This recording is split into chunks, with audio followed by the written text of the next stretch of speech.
Les deux côtés reprenaient leur souffle après leur dernier grand affrontement de porte-avions, mais les Japonais étaient inquiets.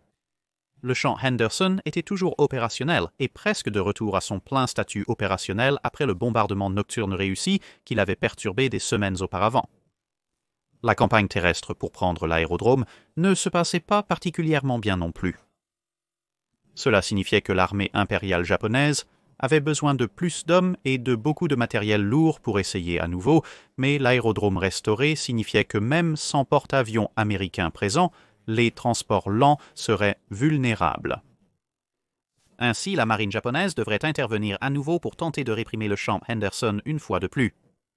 Les États-Unis ont eu vent des transports supplémentaires et des navires de guerre envoyés à Rabaul et ont commencé à planifier leurs propres renforts et ont en fait pris de court la marine impériale japonaise. Avec la supériorité aérienne de jour et la marine japonaise peu susceptible d'essayer immédiatement une autre raid comme la première île de Savo après la perte à Cap Espérance, la situation d'approvisionnement des États-Unis était quelque peu plus facile, bien que les attaques aériennes japonaises aient fait de leur mieux pour interférer avec les procédures. L'opération plus complexe de la IJN a commencé le 12e de novembre. Yamamoto avait envoyé toute la classe Kongo, plus 7 croiseurs lourds, 3 croiseurs légers et des dizaines de destroyers dans la région, bien qu'à part les avions basés au sol, il n'y avait qu'un seul porte-avions opérationnel à proximité.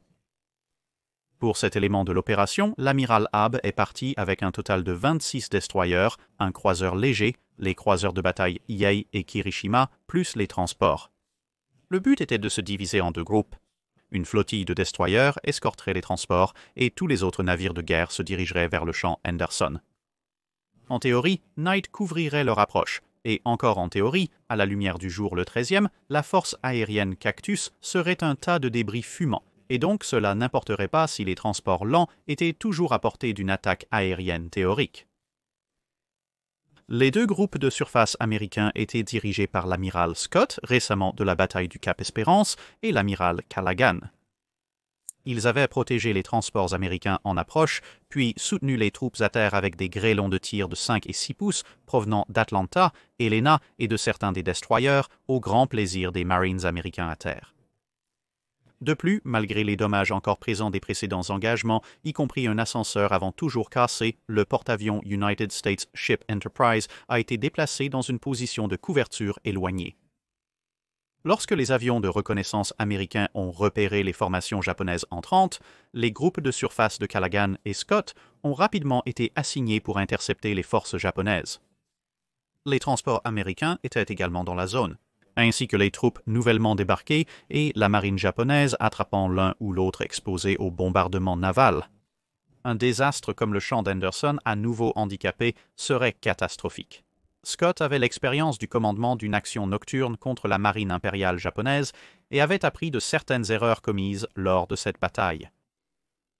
Mais Callaghan était juste un peu plus ancien, et donc, suivant la tradition navale, Callaghan a pris le commandement de l'opération combinée. Les forces américaines avaient un équilibre assez différent de la marine japonaise. Ils n'avaient pas de navires capitaux, les deux plus grands vaisseaux étant les croiseurs lourds Portland et San Francisco, plus 3 croiseurs légers, le grand Helena de classe Brooklyn et les plus petits Atlanta et Juneau. De plus, ils avaient 8 destroyers, dont 2 de la nouvelle classe Fletcher, y compris l'United States Ship Fletcher elle-même. Malgré le fait que San Francisco n'avait toujours pas le radar le plus moderne de certains des autres navires, Callaghan l'a choisi comme son navire amiral, tout comme elle l'avait été à Cape Espérance, parce qu'elle était le plus impressionnant des 2 croiseurs lourds. Scott était désormais à bord de l'Atlanta. Cela a laissé les États-Unis en infériorité numérique dans les forces légères, bien que les 2 Atlanta et l'armement supérieur des destroyers américains auraient probablement équilibré le rapport de force face à l'attaque de l'amiral Abe. Mais il restait incertain comment, à part quelques torpilles de destroyers possiblement chanceuses, les navires américains prévoyaient de s'attaquer à une paire de navires de capitale qui étaient explicitement conçus pour tuer des croiseurs en utilisant des croiseurs. Callaghan n'était certainement pas très heureux de la situation, surtout qu'il savait que 2 cuirassés américains étaient également dans le théâtre, mais on lui avait donné l'ordre d'intercepter et donc il mènerait ses navires au combat, quels que soient les risques. Mais avant que la nuit ne tombe, les croiseurs américains seraient d'abord soumis à l'attaque des bombardiers torpilleurs japonais basés à terre. Près de 2 douzaines d'avions à double moteur arrivant rapidement et à basse altitude, chose inhabituelle pour les pilotes japonais, beaucoup d'entre eux ont évité le barrage dressé par les croiseurs américains et l'attaque s'est désintégrée alors que des tirs de 5 pouces, 40 mm et 20 mm les déchiraient. L'un des bombardiers japonais s'est écrasé contre le Grand Mât de San Francisco, anéantissant une position anti-aérienne et déclenchant un grand incendie à l'arrière, causant 44 victimes, dont la moitié ont été tuées et l'autre moitié blessées. L'attaque a également permis à Helena d'assister en première ligne à un véritable combat aérien en mêlée, alors qu'un pilote de Wildcat de la Cactus Air Force, qui plongeait pour aider à déjouer l'attaque, s'est retrouvé à court de munitions pour sa mitrailleuse. Au lieu de cela, il a largué son train d'atterrissage, s'est positionné au-dessus du bombardier le plus proche et a commencé à le battre à mort en plein air en utilisant son train d'atterrissage comme des massues. Après un peu d'action évasive que le chasseur a facilement suivi, les coups répétés ont brisé quelque chose d'important et le bombardier a spirale vers la mer. Seuls 2 avions de la force d'attaque japonaise réussiront à retourner à ras-bol, bien que des dommages supplémentaires aux navires américains aient été causés par un obus de 5 pouces égaré qui a emporté un morceau de la cheminée d'un destroyer et l'un des 20 mm Oerlikon d'Helena, frappant la superstructure du navire avec une rafale de feu. Après l'extinction du feu de San Francisco, les navires américains ont navigué vers le nord, à l'est de Guadalcanal, dans la pénombre grandissante. Dans une série d'événements qui peuvent sembler étrangement familiers à ceux d'entre vous qui ont vu les vidéos précédentes de cette série particulière, l'approche de la marine japonaise a été compliquée par le temps qui a perturbé leur formation, tandis que les États-Unis sont entrés dans la bataille en une ligne bien ordonnée, mais sans ni le navire amiral ni le navire de tête, équipés du radar de recherche de surface SG plus avancé. La formation américaine avait 4 destroyers en tête de colonne, puis Atlanta, San Francisco, Portland, Helena et Juneau, et ensuite les destroyers restant à l'arrière. Parmi ceux-ci, le 4e destroyer en tête de la colonne, l'United States Ship O'Bannon, et les 3 croiseurs les plus à l'arrière, ainsi que le dernier destroyer Fletcher, étaient ceux qui portaient le radar SG. Les forces de la IJN, ne s'attendant à aucune opposition, avaient préchargé leurs gros canons avec des obus de bombardement. Il s'agissait d'adaptations spéciales de l'obus anti-aérien de type 3, quelque chose qui allait jouer un rôle clé plus tard.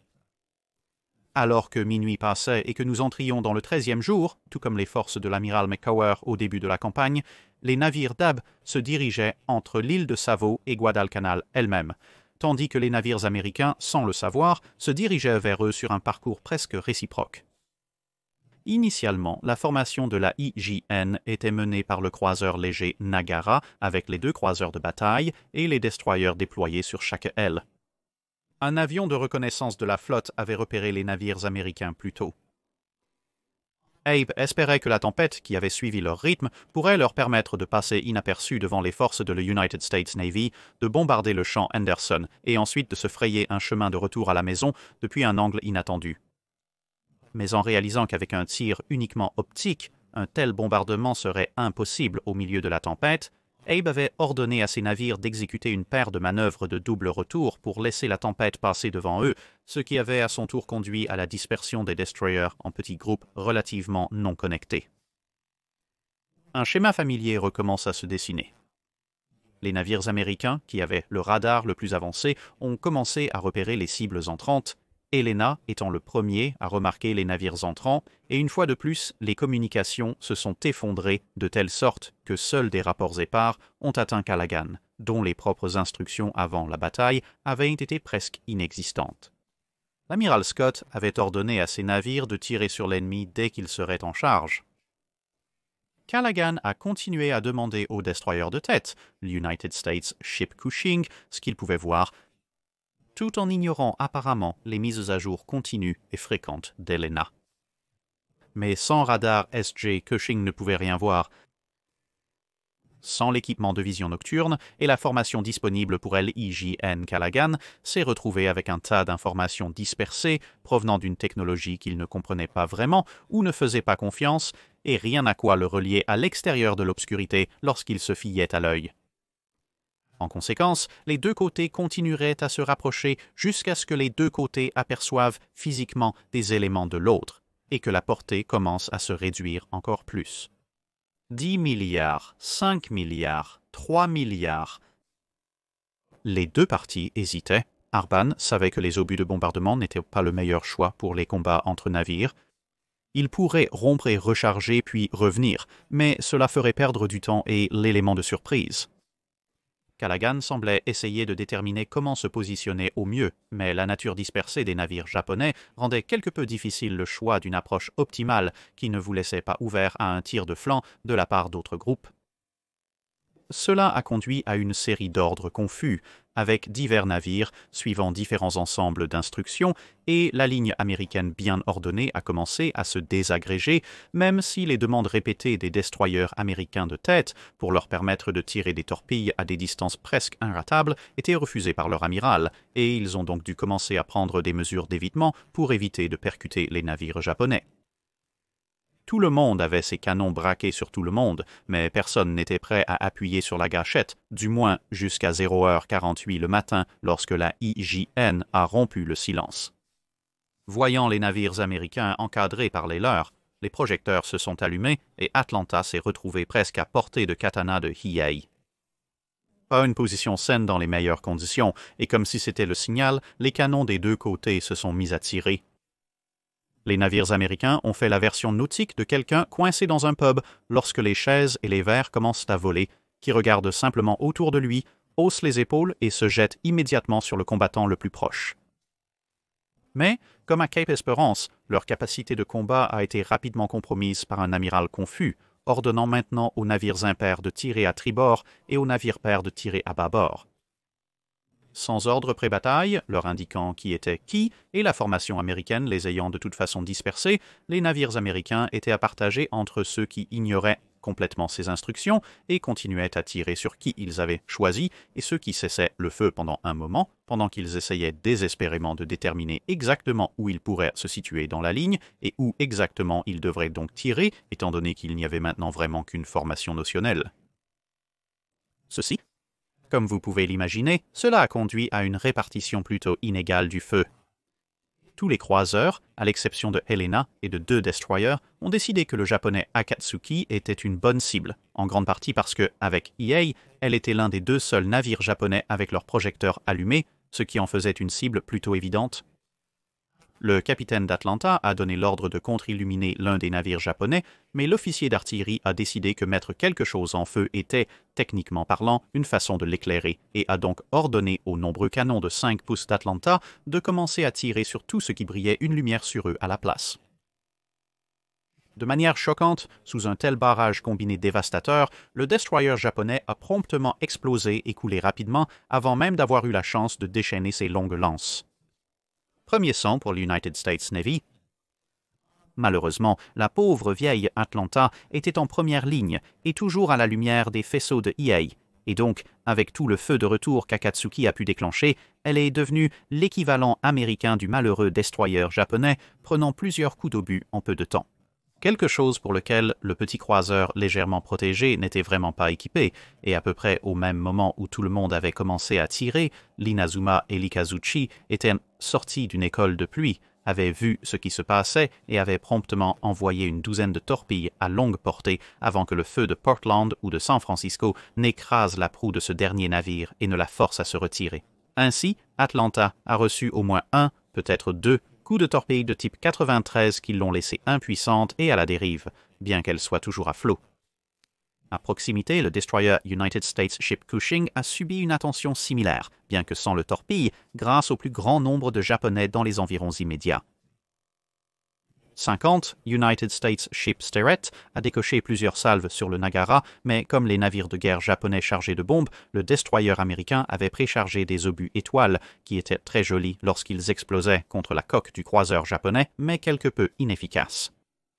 Heureusement, le taux de tir pur que permettaient les canons de 5 pouces était suffisamment rapide pour qu'une poignée de salves d'obus ordinaires soient rapidement envoyées en aval en guise de suivi avant que les 2 navires en course ne se croisent et ne disparaissent dans l'obscurité. Le Hiei est maintenant entré en action, faisant fuir les destroyers américains de tête devant le Behemoth qui arrivait de peur d'être écrasé. Des torpilles ont été lâchées, mais la portée était trop courte pour qu'elles puissent réellement s'armer, et elles ont rebondi sans danger sur le navire alors qu'il déchaînait ses canons secondaires et anti-aériens, détruisant tout ce qu'il pouvait voir.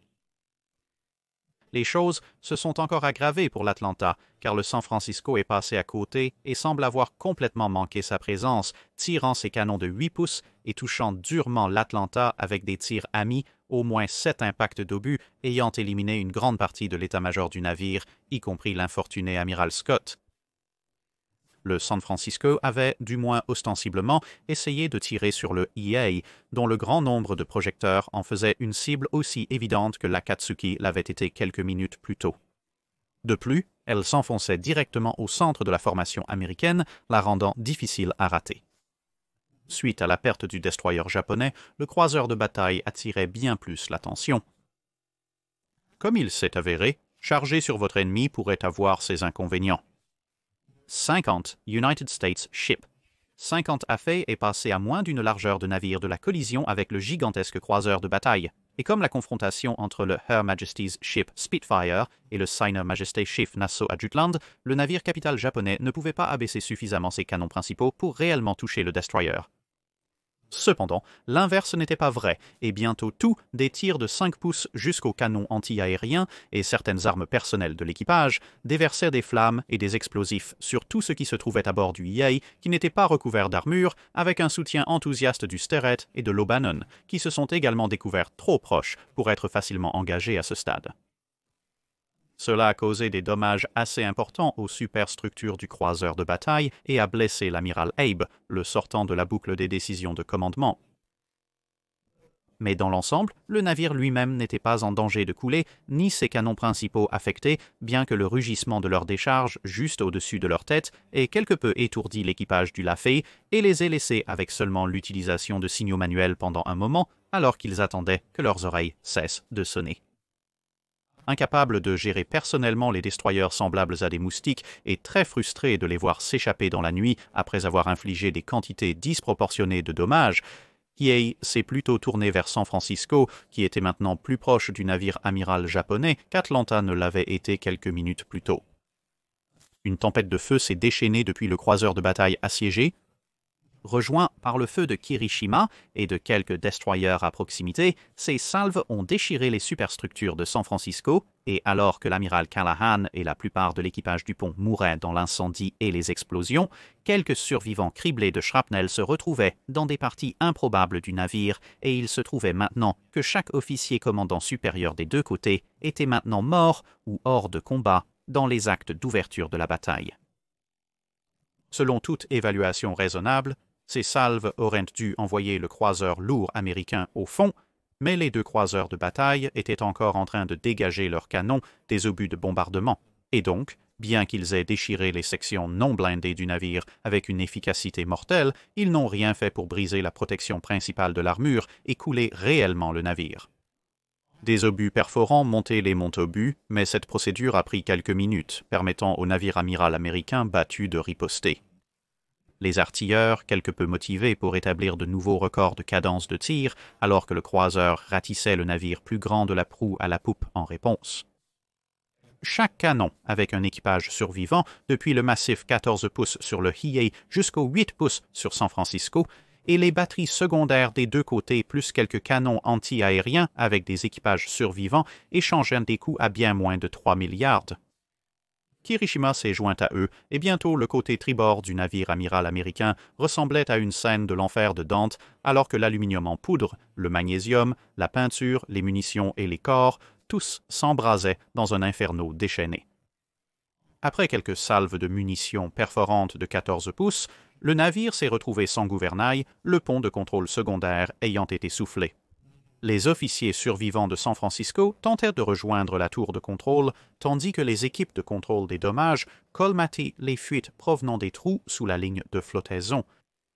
Le navire brûlait au-dessus d'eux et se remplissait d'eau par le bas.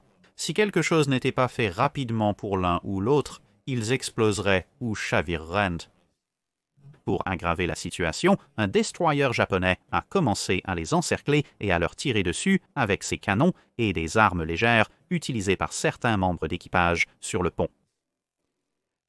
Le salut est venu sous la forme de l'United States Ship Helena, qui, tout comme à Cape Esperance, tirait dans toutes les directions avec ses canons de 6 pouces à tir rapide et peut-être un peu moins volontiers de l'United States Ship Juno, que le Hiei passait maintenant à côté et devenait le principal destinataire du feu du navire japonais.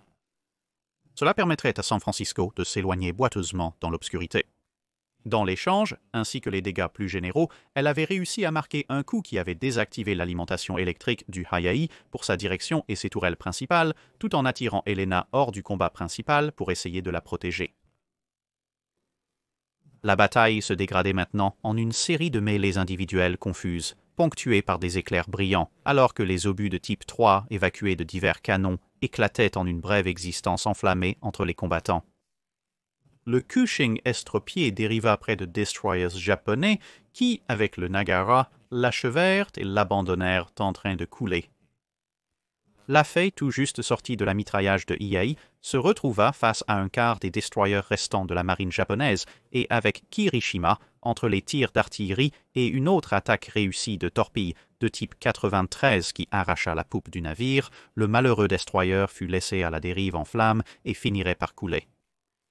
Ailleurs, quelqu'un a frappé Harusame assez fort pour faire sortir la poupe du navire de l'eau et la laisser également en flammes, bien que personne ne puisse vraiment déterminer qui avait réussi à faire cela. Cependant, les longues lances étaient nombreuses dans l'eau et bientôt Portland fut touché à la poupe, la faisant tourner en donut sur l'océan en essayant de déterminer dans quelle direction pointaient ses canons, tirant occasionnellement sur Hiei, qui à ce moment-là était fortement en flammes et une cible très évidente dans la nuit. Le reste des navires américains ne s'en sortait guère mieux. Cela se transformait en une bagarre nocturne, désordonnée, qui ressemblait plus à une série d'engagements individuels qu'à une seule bataille, ce que la marine japonaise avait toujours voulu, et entre la charge de Udachi et Amatsukaze et un certain nombre de destroyers de la marine américaine se nourrissant inconsciemment dans la ligne de mire des Japonais, l'un après l'autre, les destroyers Barton et Monson furent touchés de manière fatale, et le croiseur Juno, le seul qui était encore théoriquement en lice grâce à Hiei, qui avait été quelque peu réduit en capacité de combat au moment où il est arrivé au petit croiseur américain, a vu une autre frappe réussie du type 93, qui a détruit sa quille et désactivé la plupart des équipements du navire, laissant à Juno pas d'autre choix que de battre en retraite. Ailleurs, le San Francisco chancelant avait été attaqué par un Matsukaze, comme mentionné précédemment, qui avait senti du sang dans l'eau, mais il a ensuite été attaqué par l'Helena voisine, qui a vu une proie facile, et qui à son tour a été assailli par Asagumo, Murusami et Samidar, qui ont vu une grande cible distraite. Cette action à 4 voies a généralement été défavorable à l'IJN principalement grâce à Helena, mais n'a pas immédiatement entraîné le naufrage de quiconque, juste une énorme quantité de dégâts infligés à tous. 2 autres destroyers de la marine américaine, Aaron Ward et Sterrett, s'étaient détachés après que ce dernier avait subi un feu rasant de plusieurs navires près de Hiei, mais ils ont trouvé le Udachi tout aussi perdu, qui n'a pas réussi à les repérer à temps et a été criblé d'obus de 5 pouces et de tout ce que les 2 destroyers pouvaient lui lancer, laissant le destroyer japonais mortellement blessé et abandonné. Mais comme avec la mêlée qui avait éclaté autour de San Francisco, les choses se sont à nouveau intensifiées, car Teruzuki a mieux réussi son test de perception, embusquant Sterrett et lui infligeant suffisamment de trous pour forcer le destroyer américain à se retirer. Ignorant le sort de son compatriote, Aaron Ward s'est retrouvé face au canon de Kirishima, un combat qui ne s'est pas bien terminé pour le destroyer, qui a rapidement été immobilisé dans l'eau. Après presque 3/4 d'heure de courts et violents combats rapprochés et de périodes où l'équipage cherchait désespérément dans l'obscurité et sur tous les radars survivants la prochaine cible ou un attaquant entrant, les 2 côtés ont commencé à se séparer. Sur le papier, les Japonais avaient remporté l'engagement. Certes, le Hiei avait subi un niveau de dommages préoccupant, mais le Kirishima était toujours intact. Les équipages légers de Nagara et 4 destroyers étaient également prêts à partir, et 4 autres étaient endommagés mais opérationnels. À part le Hiei, seuls 3 destroyers manquaient à l'appel. Ainsi, la mission de bombardement était toujours réalisable, car du côté de la marine américaine, les deux amiraux étaient morts et seuls Helena et Fletcher avaient une chance dans un combat ultérieur. Les forces restantes d'Abe auraient dû pouvoir les écraser directement, détruire le champ Henderson, et les débarquements de troupes auraient été achevés sans aucune autre interférence. Cependant, comme Mikawa avant lui et Kurita après lui, Abe a maintenant choisi de se retirer au moment où il aurait vraiment dû continuer. Certes, ses forces étaient dispersées, une partie des munitions de bombardement avait été tirée dans l'obscurité, et si l'aérodrome était encore partiellement opérationnel après son assaut, il pourrait subir une attaque aérienne le lendemain. Mais en même temps, il avait encore des obus à haute explosion réguliers, beaucoup de navires avec de plus petits canons et plusieurs heures d'obscurité pendant lesquelles les forces américaines auraient du mal à répondre.